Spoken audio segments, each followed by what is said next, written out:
Welcome to Wizard.com. This is Ashwini, Maths tutor. Our question is, find the next term of the given sequence.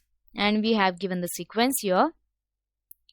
236, 213, 190, 167, 144, 121, 98. Now, here. 236 minus 23, we will get 213.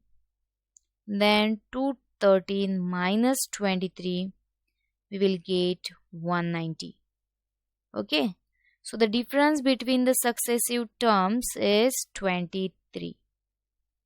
Then 167 minus 23, 144. 144 minus 23, it is 121. Then 121 minus 98,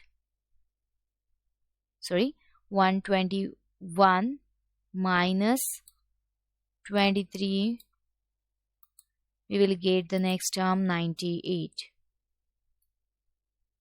So the next term be 98 minus 23, so it is 75.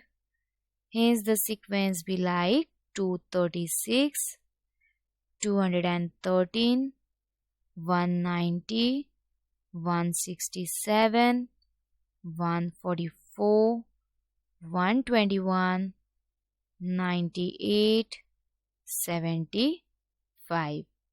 So our correct option is option B.